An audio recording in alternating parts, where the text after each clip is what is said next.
Good evening to all of you. In this chapter, we are going to cover electric flux. What is electric flux? उसका definition क्या है? उसका ऐसा unit क्या होता है? How to represent electric flux mathematically, whether it is scalar or vector, ये सारा कुछ हम लोग देखेंगे. उसका applications भी पढ़ेंगे इसके अंदर. Now basically electric flux जो है वो हम लोग study क्यों करते हैं? इलेक्ट्रिक फील्ड का स्ट्रेंथ को जैसे आप इलेक्ट्रिक फील्ड लाइंस के हेल्प से आप बताते हैं ना, तो इलेक्ट्रिक फ्लक्स भी सेम वे में इलेक्ट्रिक फील्ड के स्ट्रेंथ को रिप्रेजेंट करने के लिए होता है कि इलेक्ट्रिक फील्ड जहां ज्यादा है वहां अगर बताना है तो फ्लक्स वहां पे ज्यादा होना चाहिए, जहां इलेक्ट्रिक फील्ड कम है वहां पे फ्लक्स कम होना चाहिए. ठीक है, तो इलेक्ट्रिक फ्लक्स को हम लोग स्टडी करने जा रहे हैं. उसका जो बेसिक डेफिनेशन है, what is electric flux? It is the number of electric field lines crossing any area normally. यहां जो आप ये वर्ड देख रहे हैं ना, अगर ये छूट गया तो आपका सारा डेफिनेशन खत्म हो जाएगा. Electric flux, number of electric field lines crossing any area normally. Suppose कीजिए आपको एक एरिया, कोई भी इमेजिनरी एरिया आप लिए, इलेक्ट्रिक फील्ड लाइंस सपोज कीजिए यूनिफॉर्म इलेक्ट्रिक फील्ड रीजन है, इक्वी स्पेस्ड पैरेलल लाइंस. ये देखिए इलेक्ट्रिक फील्ड लाइंस इस एरिया से नॉर्मली क्रॉस कर रहा है, तो यहां पे फ्लक्स क्या है? मैक्सिमम है आपका.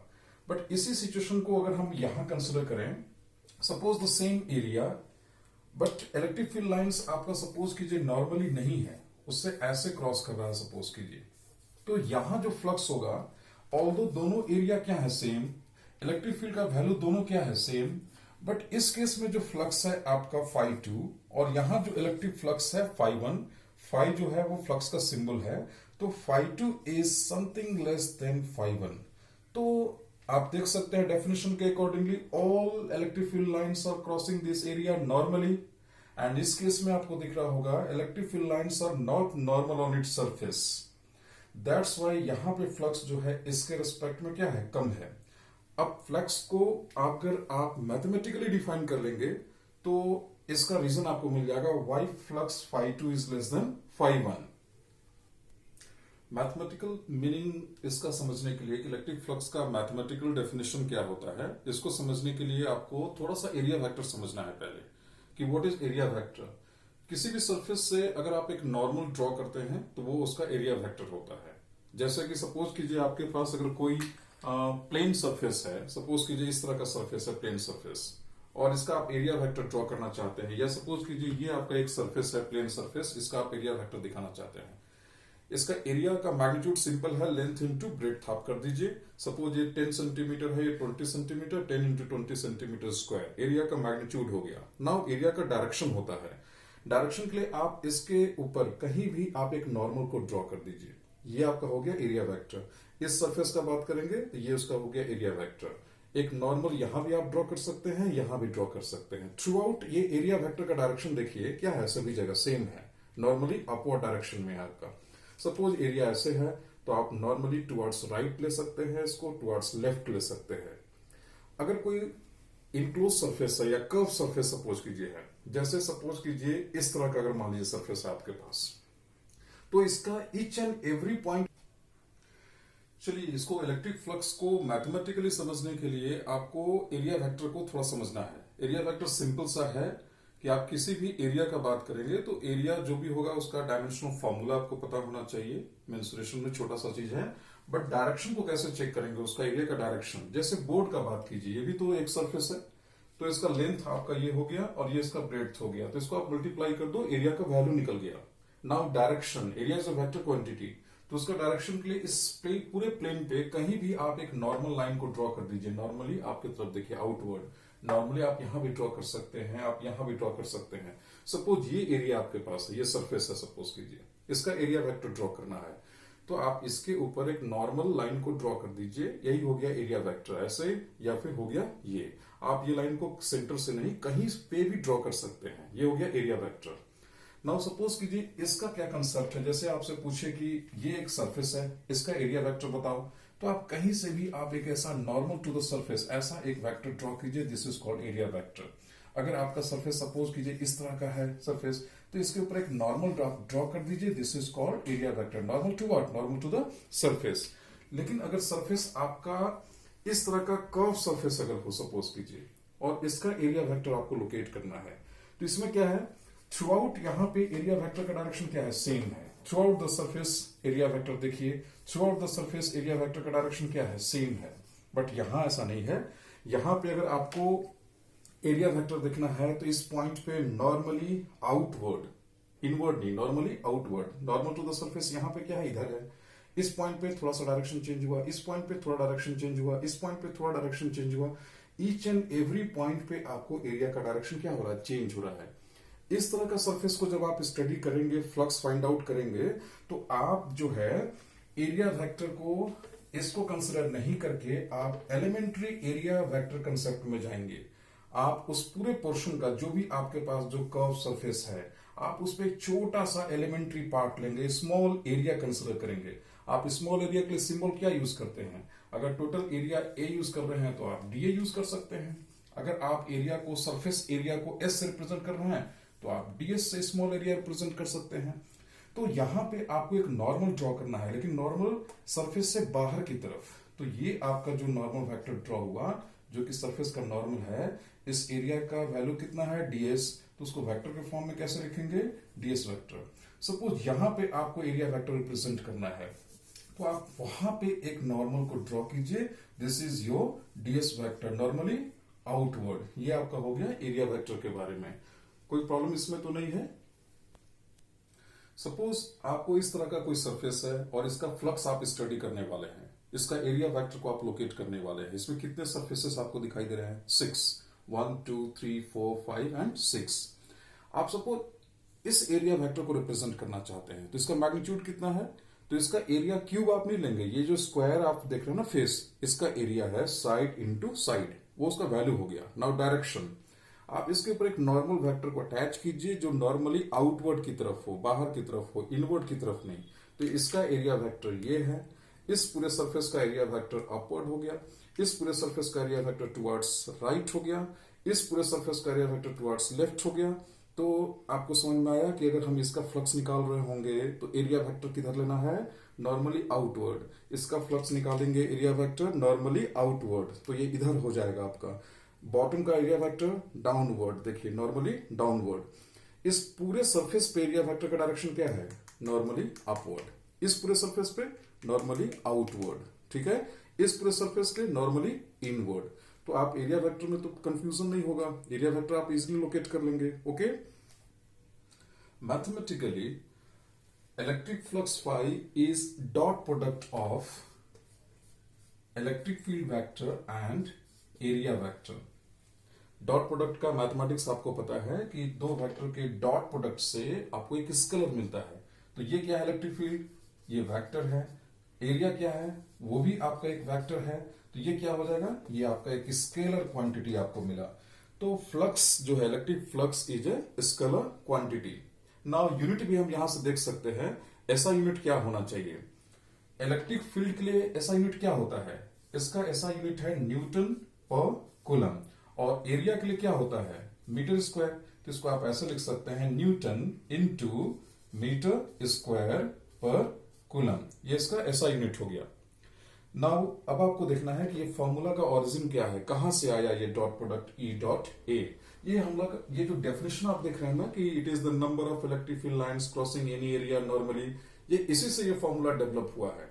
जैसे मान लो कि आप कोई भी एरिया कंसिडर करते हैं, सपोज ये है, इसका टोटल एरिया सपोज कीजिए आपके पास कितना है, ए है, ठीक है।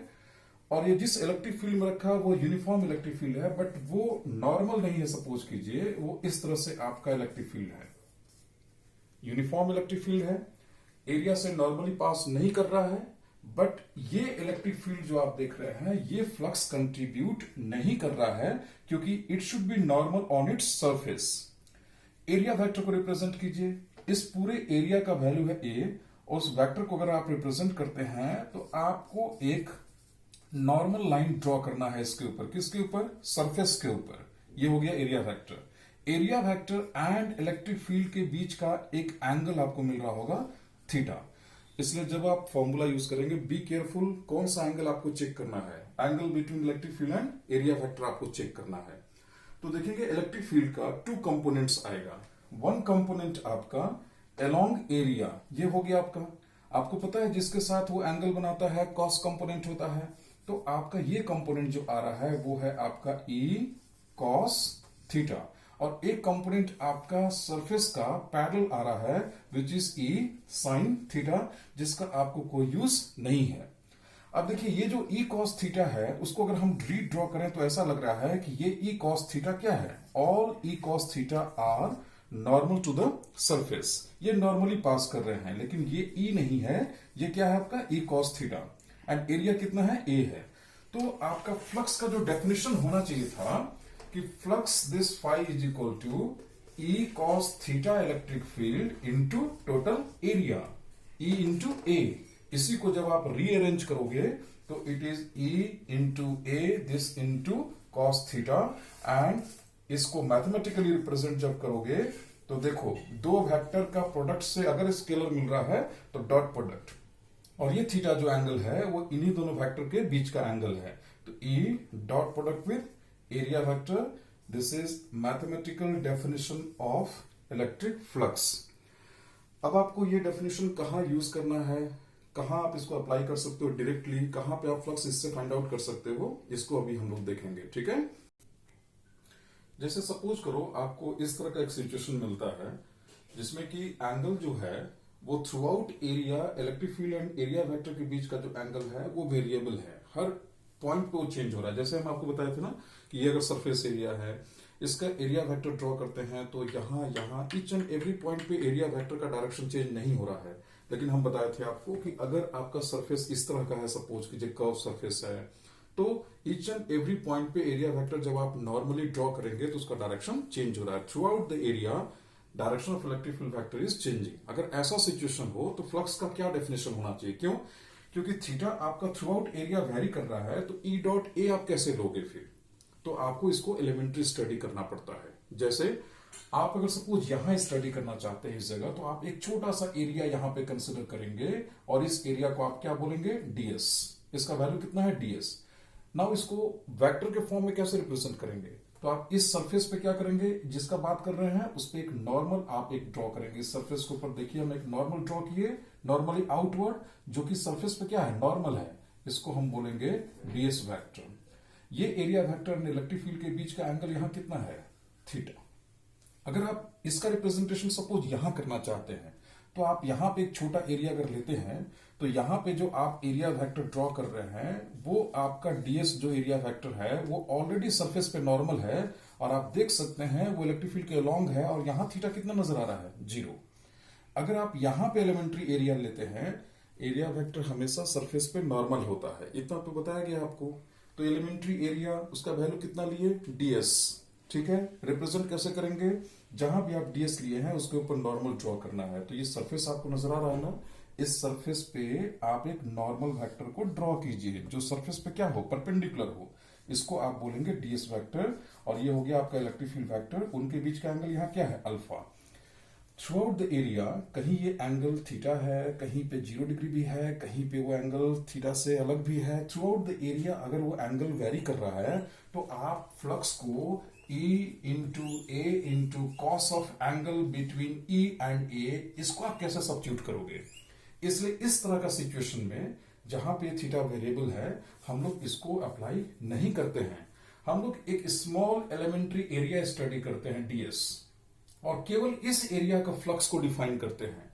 उस छोटे से एरिया का जो फ्लक्स होगा, small electric flux associated with this small area is given by the dot product of electric field vector at that point into your area. जो आपका एलिमेंट्री एरिया कितना है, डीएस है, क्योंकि आप इस छोटे से एरिया का केवल फ्लक्स निकाले हैं इसलिए टोटल फ्लक्स नहीं है, दिस इज डी5, ठीक है। अभी आप इसको क्या करेंगे, पूरे एरिया के लिए आप सम करेंगे, यानी कि इंटीग्रेट करेंगे। तो इंटीग्रेटिंग बोथ साइड्स, तो आपका क्या हो गया, इंटीग्रेशन ऑफ डी5 this is equal to integration of this E dot product with ds, and that's why integration of d phi is total flux, this is equal to integration of E dot product with ds। तो ऐसे करके आपको जो है flux जो है पूरे area का आप कैलकुलेट कर सकते हैं। तो ये कब यूज करना है, आपका ये जो फॉर्मूला था E इंटू ए, इसको डायरेक्टली आपको कब यूज करना है, बहुत ही सिंपल है, छोटा सा चीज है। If through out the area अगर इन दोनों के बीच का एंगल जो है जो भी है अगर फिक्स है, कांस्टेंट है, गो थ्रू दिस फॉर्मूला, ठीक है। लेकिन अगर थ्रू आउट द एरिया इनके बीच का angle each and every point पे अगर वेरी कर रहा है तो आप इसके थ्रू इस इंटीग्रेशन को सॉल्व करके ही फ्लक्स आप फाइंड आउट कर सकते हैं, ठीक है। अगर आप इसी इंटीग्रेशन को किसी क्लोज सरफेस के लिए करते हैं, जैसे कोई चार्ज है और आपका जो सरफेस है वो क्या है, पूरी तरह से क्लोज सरफेस है, of any shape and size, close surface है, तो इस इंटीग्रेशन के ऊपर आप एक ऐसा सिंबल देते हैं कि you are doing this integration for this closed surface. Okay, ये सिंबल का मतलब क्लियर है ना? ठीक है, चलिए एक हम लोग क्वेश्चन लेते हैं। एंड ये सब क्वेश्चन में देखिए प्रॉब्लम क्या होता है, आपको गिवन फैक्टर्स को ठीक से समझना होगा। समटाइम्स थोड़ा फैक्टर्स का यूज होता है, आई कैप, जे कैप। अगर आप सिचुएशन समझ गए हैं तो फॉर्मूला यूज करना इजी है, क्योंकि आपके पास जो फॉर्मूला है फ्लक्स का वो बहुत ही सिंपल है। सबसे पहले आप लिखेंगे उसका mathematical expression, complete expression, and then आप लिखेंगे कि हमको रिक्वायरमेंट्स क्या क्या है। इलेक्ट्रिक फील्ड का हमको वैल्यू चाहिए एसआई यूनिट में, एरिया का वैल्यू चाहिए मीटर स्क्वायर एसआई यूनिट में, and cos of angle between electric field and area vector. बस ये एंगल को ठीक से आपको देखना है। मेनी टाइम्स वो हिंट के फॉर्म में होता है, जैसे यहाँ पे क्वेश्चन है इलेक्ट्रिक फील्ड वेक्टर के फॉर्म में लिखा है, यानी कि ये हो गया उसका मैग्नीट्यूड, और देखिए यहाँ डायरेक्शन को हिंट किया हुआ है आई कैप, यानी इलेक्ट्रिक फील्ड आपका एक्स एक्सिस की तरफ है। तो अगर हम यहां रिप्रेजेंट करना चाहेंगे तो ऐसे दिखा सकते हैं कि electric field is along x axis. Okay, वो क्लियर, उसका डायरेक्शन में कोई प्रॉब्लम नहीं है। अब थोड़ा एरिया का बारे में देखिए, आपको इलेक्ट्रिक फील्ड का वैल्यू भी सामने पता है और डायरेक्शन भी क्लियर हो गया। Area vector, find electric flux through a plane surface parallel to XY plane.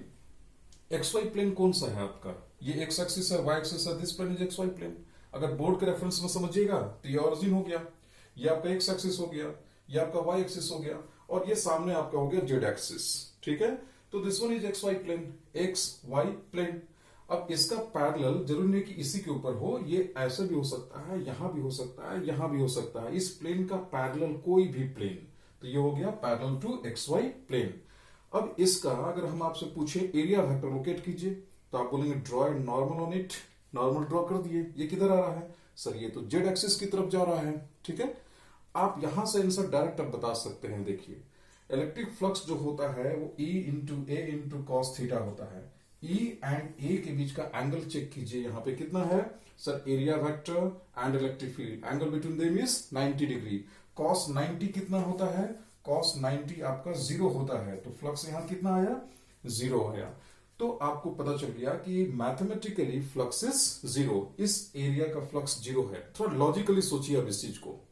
What is electric flux, number of electric field lines crossing any area normally. अब आप सोचो कि अगर ये एरिया है, सारे फील्ड लाइंस अगर एक्स एक्सिस की तरफ जा रहे हैं, इसमें इलेक्ट्रिक फील्ड का कोई भी कंपोनेंट इस एरिया से नॉर्मली पास कर रहा है, नहीं, all field lines are parallel to the surface. तो लॉजिकली भी आप बोलते हैं कि फ्लक्स इज 0। और मैथमेटिकली एक्सप्लेन करना हो तो आप ये बताओ कि एरिया वेक्टर इसका जो है वो ये है और इलेक्ट्रिक फील्ड एक्स एक्सिस की तरफ है, तो इन दोनों के बीच का जो एंगल है 90 डिग्री है, तो फ्लक्स इज 0, ठीक है। देखो सेम क्वेश्चन में अभी हम थोड़ा सा कुछ चेंज किए हैं। अभी electric field same, electric field अगर आपसे कोई पूछे ना कि कांस्टेंट है कि वेरिएबल, सबसे पहले ये चेक करना होता है कांस्टेंट या वेरिएबल। आप खुद से देखो कि इलेक्ट्रिक फील्ड के एक्सप्रेशन में कहीं भी यहाँ into X Y time dependent कोई फैक्टर नहीं लिखा हुआ है, यानी कि इलेक्ट्रिक फील्ड क्या है, थ्रू आउट आपका क्या है, कांस्टेंट है, वो डिस्टेंस के साथ वेरी नहीं कर रहा है। तो सिंपल है, this electric field is uniform in nature. तो आपको जब भी कुछ क्वेश्चन स्टार्ट कर रहे हैं, सबसे पहले देखना है कि इलेक्ट्रिक फील्ड यूनिफॉर्म है कि वेरिएबल, ठीक है। फिर उसका डायरेक्शन एंड मैग्नीट्यूड, वो दोनों क्लियर है। It is along positive x axis, क्योंकि यहाँ प्लस आई कैप है, अगर यहाँ माइनस होता तो निगेटिव एक्स एक्सिस, क्लियर। तो मैग्नीट्यूड सेम है ईच एंड एवरी पॉइंट पे, डायरेक्शन टुवर्ड्स एक्स एक्सिस है। Now come to area vector के बारे में आइए। जिस आप प्लेन सरफेस का, स्क्वायर सरफेस का बात कर रहे हैं, now it is parallel to YZ plane. YZ plane कहां पे है, आप जब भी किसी पेपर पे काम करते हैं ना, तो एक्स एंड वाई एक्सिस वहीं पे इमेजिन किया कीजिए। दिस वन इज ओरिजिन, ये आपका हो गया एक्स एक्सिस, ये हो गया आपका वाई एक्सिस, और ये आपका सामने जो जा रहा है वो जेड एक्सिस आपका है, ये जेड एक्सिस है। तो y and z y and z axis से रिलेटेड ये प्लेन हुआ, देखिए ये प्लेन आपका हो गया वाई जेड प्लेन, क्योंकि ये हो गया आपका वाई एक्सिस और ये क्या है जेड एक्सिस, तो ये हो गया वाई जेड प्लेन। नाउ ये प्लेन ऐसे ऐसे कहीं भी हो सकता है, मतलब इस कंटेस्ट में समझिए कि हम इस प्लेन का बात कर रहे हैं। देखिए ये प्लेन आपका जो है वाई जेड एक्सिस का क्या है, पैरेलल है। सपोज इस प्लेन का हम एरिया वेक्टर के बारे में आपसे पूछें तो आप एक नॉर्मल ड्रॉ करेंगे, ठीक है। तो ये नॉर्मल आपका क्या रहा है कि सर इसका area vector normal to the surface, ये एरिया वेक्टर इधर है अलोंग पॉजिटिव एक्स एक्सिस, तो electric field and area vector के बीच का एंगल कितना है 0 डिग्री। यहां पे फ्लक्स क्या होना चाहिए, तब तो वो मैक्सिमम आपको दिखाई दे रहा है, value of E, value of A into cos of angle between E and A, which is 0 degree, and therefore maximum value of flux is it is plus E into A। ये आपको flux नजर आया। Logically भी देखिए, all electric field lines are passing this area normally, इसलिए जो भी electric field है वो फ्लक्स कंट्रीब्यूट कर रहा है, and therefore the flux is maximum in this case, okay। तो अगर ये एरिया है, सपोज ये इलेक्ट्रिक फील्ड लाइंस इससे पास कर रहे हैं, तो लॉजिकली भी आप कह सकते हैं कि flux is 0, no electric field lines are crossing this area normally. Suppose कीजिए ये एरिया है एंड सारे इलेक्ट्रिक फील्ड लाइंस ऐसे क्रॉस कर रहे हैं, तो फ्लक्स इज मैक्सिमम। थोड़ा सा मैथमेटिकली एक्सप्लेन करो, in this situation flux is 0, why. Formula पहले लिखना है कि फ्लक्स का ये फॉर्मूला हो गया, फिर आप बताओ कि सर इसका एरिया वेक्टर ये हो गया और आपका इलेक्ट्रिक फील्ड ऐसा है, तो दोनों के बीच में 90 degree cos 90 0, that's why flux is 0। अगर आपका इलेक्ट्रिक फील्ड लाइंस इससे इस तरह से क्रॉस कर रहा है तो इसका एरिया वेक्टर आप इसको ले लो, ठीक है। ये normal to the surface, normal area vector, और इलेक्ट्रिक फील्ड भी उसी डायरेक्शन में है, दोनों के बीच का angle 0 degree. Sir electric field ऊपर की तरफ सपोज जा रहा है, तो इसको आप एरिया वेक्टर ले लो, एरिया वेक्टर सरफेस का नॉर्मल होना चाहिए, तो area vector and electric field के बीच का एंगल 0 डिग्री, तो यहां पे cos 0 क्या हो गया, मैक्सिमम, विच इज 1, तो फ्लक्स इज मैक्सिमम, ओके। चलो इस सिचुएशन में हम लोग देखते हैं कि फ्लक्स कैसे कैलकुलेट करेंगे। आपको कोई भी एंगल दे सकता है, बट थोड़ा केयरफुल आपको रहना है। जब भी आप कोई फॉर्मूला सीखते हैं ना और अप्लाई करते हैं, तो केयरफुल रहना है कि वो थीटा एंगल वो आपको क्लियर है कि नहीं। Theta is angle between area vector and electric field vector. ये सिचुएशन देखिए, आपको एक एंगल कोई भी दिया है, बट चेक करो वो थीटा है कि कोई अदर देन थीटा एंगल है। तो देखिए वो एंगल आपका सरफेस के साथ इलेक्ट्रिक फील्ड का एंगल है। जैसे कि अगर मान लो कि अगर ये सरफेस है, तो इसके साथ इलेक्ट्रिक फील्ड का जो एंगल है ना, दिस एंगल इज 60 डिग्री। आपको इससे कोई मतलब नहीं है, आपको कौन सा एंगल चाहिए, हमको इसका एरिया वेक्टर। तो कहीं भी सरफेस पे आप एक नॉर्मल लाइन को ड्रॉ करो, तो ये हो गया एरिया वेक्टर, जो कि सरफेस का क्या होना चाहिए, नॉर्मल। अब आप ध्यान से देखो, जो चाहिए आपको electric field and area vector के बीच का जो एंगल चाहिए वो यहां है, कितना है, अगर ये 60 है तो ये कितना है 30 डिग्री, तो यानी कि आपको थीटा मिल गया 30 डिग्री। अब आप आराम से फॉर्मूला अप्लाई कीजिए, थ्रू आउट एरिया ये एंगल चेंज हो रहा है, नहीं सर यहां भी वो एरिया वेक्टर के साथ 30 डिग्री है, यहां भी वो एरिया वेक्टर के साथ 30 डिग्री है, थ्रू आउट वो एरिया वेक्टर के साथ जो एंगल है वो 30 डिग्री है। यानी कि आप डायरेक्टली ये फॉर्मूला अप्लाई कर सकते हैं, flux is equal to this dot product of electric field vector and area vector. Electric field का value E in newton per coulomb, और ये आपका हो जाएगा एरिया का वैल्यू A मीटर स्क्वायर में, इस टोटल एरिया का वैल्यू है वो, and cos of angle between इन दोनों वेक्टर के बीच का एंगल कितना है 30 डिग्री। कॉस 30 कितना होता है √3/2, √3/2 times of E into A। This is your flux. कोई प्रॉब्लम तो नहीं होना चाहिए अब तो, ठीक है। चलो ये आपका एक क्वेश्चन जो है ना वो एनसीईआरटी का ही है। आप पेज नंबर 35 में जाएंगे, एग्जाम्पल सॉल्व एग्जाम्पल में है 1.1, उसका डेटा अलग है, थोड़ा हम डेटा चेंज किए हैं, कंडीशंस मोर और लेस सेम है, ठीक है। सबसे पहले आपको जो फ्लक्स कैलकुलेट करना है, इस क्यूब का फ्लक्स कैलकुलेट करना है जो किसी इलेक्ट्रिक फील्ड में रखा है।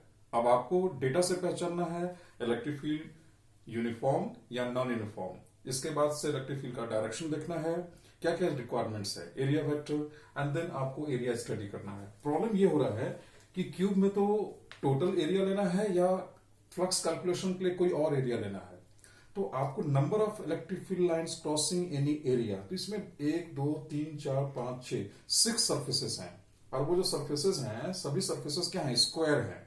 तो सिंपल सा है, अगर हम इस सर्फेस का फ्लक्स कैलकुलेट करना चाहते हैं तो उसका एरिया वेक्टर ये है। इस सरफेस का फ्लक्स कैलकुलेट करना चाहते हैं, सपोज कीजिए फिगर में देखिए इस सरफेस के लिए, तो उसका एरिया वेक्टर तो ये होना चाहिए, ये उसका एरिया वेक्टर है, इस पर्टिकुलर सरफेस का नॉर्मल है। अगर हम इस सरफेस 1 जो आप देख रहे हैं जो कि यहां है आपका, अगर आप इस सरफेस का फ्लक्स कैलकुलेट करना चाहते हैं तो इसका वेक्टर जो है एरिया वेक्टर नॉर्मली आउटवर्ड, तो इसका एरिया वेक्टर आपका ऐसा होना चाहिए, and this area vector is A1 जो कि आपका क्या है, सरफेस का नॉर्मल है। अगर आप यहां पे एरिया वेक्टर देखेंगे सरफेस 2 के लिए, तो उस पे नॉर्मली आउटवर्ड हमेशा याद रखेंगे, कभी भी अपने मर्जी से कंसेप्ट चेंज नहीं करेंगे, नॉर्मली आउटवर्ड। तो इस सरफेस के लिए नॉर्मली आउटवर्ड बाहर की तरफ, इस सरफेस के लिए नॉर्मली आउटवर्ड। अगर हम इस बॉटम सरफेस का बात करते, इसका अगर हम बात करते तो नॉर्मली डाउनवर्ड। ये ऐसा होना चाहिए था एरिया वेक्टर, ऐसा होना चाहिए था आपका, ठीक है। तो ये एरिया वेक्टर क्या है, अगर ये सरफेस 2 है तो ये A2 वेक्टर आपका हो गया, ठीक है। Normally outward, normally outward. Area सामने फ्रंट सरफेस को हम यहां नहीं शो कर रहे हैं, बट यहां से समझिए इस ट्यूब का फ्रंट सरफेस, इसका एरिया वेक्टर नॉर्मली आउटवर्ड। कितने सरफेसेस हैं, 6। चलो इलेक्ट्रिक फील्ड का डेटा में आओ। What is given, electric field का एक्स कंपोनेंट इतना है आपका 10√x न्यूटन पर कूलम।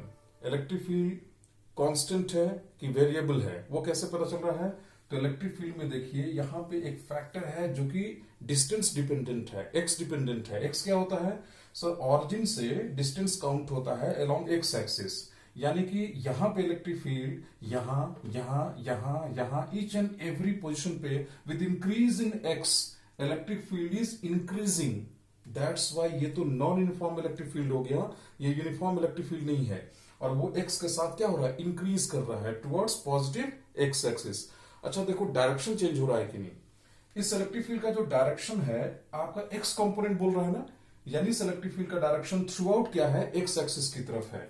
मतलब इसमें अगर हम ऐसे रिप्रेजेंट करें तो ये है आपका electric field, direction is not changing but its magnitude is changing with x, यानी कि नॉन यूनिफॉर्म इलेक्ट्रिक फील्ड है। आप पहले मार्क कर दिए कि ये आपका नॉन यूनिफॉर्म इलेक्ट्रिक फील्ड है जिसका डायरेक्शन फिक्स है but magnitude keeps on increasing with x, okay.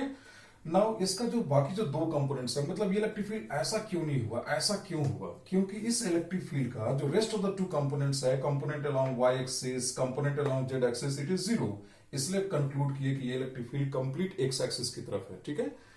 इन तीनों लाइन को वो एक लाइन में भी बोल सकता था इस तरह से कि इलेक्ट्रिक फील्ड इन वेक्टर फॉर्म, यहां अब एक्स नहीं लिखा है ना, 10√x, यहां पे आपको मेंशन करता आई कैप न्यूटन पर कूलम। ये जो सिंगल लाइन है और ये जो इतना लाइन है दोनों सेम है, तो आपको डेटा पहचानना है कि इलेक्ट्रिक फील्ड इज वेरिएबल, ये एक्स डिपेंडेंट है, डिस्टेंस डिपेंडेंट है, और इसका डायरेक्शन क्या है, पॉजिटिव एक्स एक्सिस की तरफ है, डायरेक्शन इज नॉट चेंजिंग, ठीक है।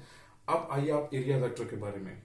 इस पूरे क्यूब में कितने सरफेसेस हैं, 6, 1 2 3 4 5 6, जिसमें कि आपका 4 सरफेसेस का फ्लक्स कंट्रीब्यूशन 0 है। कैसे, इसका एरिया वेक्टर किधर है, ये आपका हो गया, और इलेक्ट्रिक फील्ड किधर है, टुवर्ड्स राइट एक्स एक्सिस की तरफ, तो electric field and area vector के बीच का एंगल 90 डिग्री, तो फ्लक्स कितना हुआ, 0 हुआ। फिर उसी तरह से आपका ये जो सामने का सरफेस है, ये इसका फ्लक्स कंट्रीब्यूशन कितना है, एरिया वेक्टर नॉर्मली आउटवर्ड, और electric field towards x axis, तो इलेक्ट्रिक फील्ड एंड एरिया के बीच का एंगल कितना है, अगेन 90, फ्लक्स कंट्रीब्यूशन cos 90 0, इसका area vector normally downward, electric field ऐसा, तो electric field and area vector के बीच का angle 90 degree, flux contribution 0, back face 0। अब कौन बच गया, केवल आपका फ्रंट फेस 1 और फ्रंट ये आपका 2। इसको जिसको हम शेड कर रहे हैं इसको ध्यान से देखिए, एक सरफेस ये है और एक सरफेस ये है, बस इन दोनों का फ्लक्स कंट्रीब्यूशन है, ठीक है, and rest of the surfaces का 0 है। अब थोड़ा फर्स्ट सरफेस के लिए आइए, इसका फ्लक्स कंट्रीब्यूशन नेगेटिव क्यों है, क्योंकि देखिए ये है उसका एरिया वेक्टर और ये है आपका इलेक्ट्रिक फील्ड वेक्टर, दोनों के बीच का एंगल 180 डिग्री, cos 180 -1 होता है, तो इस सरफेस का फ्लक्स क्या है, नेगेटिव है। इस सरफेस का फ्लक्स देखो तो इलेक्ट्रिक फील्ड एक्स एक्सिस की तरफ और एरिया वेक्टर नॉर्मली आउटवर्ड। देखिए area vector and electric field के बीच का जो एंगल है वो आपका यहां थीटा कितना दिख रहा है, 0 डिग्री, और यहां जो इलेक्ट्रिक फील्ड है अगेन वो है तो पॉजिटिव एक्स एक्सिस की तरफ ही ना, तो वो टुवर्ड्स राइट ही है। इवन इन दोनों वेक्टर्स के बीच का एंगल यहां कितना नजर आ रहा है, 180 डिग्री। तो इसका जो फ्लक्स φ1 है वो क्या है, नेगेटिव है, और इसका जो फ्लक्स निकलेगा φ2 वो क्या होगा, पॉजिटिव होगा। बस इसको अब आपको कैलकुलेट करना है, ठीक है। चलो अब इलेक्ट्रिक फील्ड को यहां देखो, इलेक्ट्रिक फील्ड का वैल्यू खुद से देखो तो electric field E1 is equal to क्या है, 10 times of root x. X क्या है, यहाँ ऑरिजिन से डिस्टेंस काउंट है। ये जो सरफेस आप देख रहे हो ना, ये आपका जो फ्रंट सरफेस है ऐसा है, आपका क्यूब के फॉर्म में समझो तो ये ऐसे रखा हुआ है आपका फ्रंट सरफेस, ठीक है। ये फ्रंट सरफेस यहाँ से कितने डिस्टेंस पे है, अगर वो दे रखा है ये डिस्टेंस, सपोज कीजिए आपका सपोज 2 मीटर ही चलो ये डिस्टेंस है, ओके। और ये एज लेंथ कितना है, ये भी आपका 2 मीटर है, ये 2 मीटर 2 मीटर 2 मीटर, और ये फेस का डिस्टेंस वो क्वेश्चन में चेंज भी कर सकता है, ठीक है। तो फेस ये कितना है, 2 मीटर पे है, तो यहाँ x का वैल्यू कितना मिला आपको, this x1 is equal to 2 metre. तो आपका 10 इंटू रूट 2, ये आपका इलेक्ट्रिक फील्ड है न्यूटन पर कूलम E1।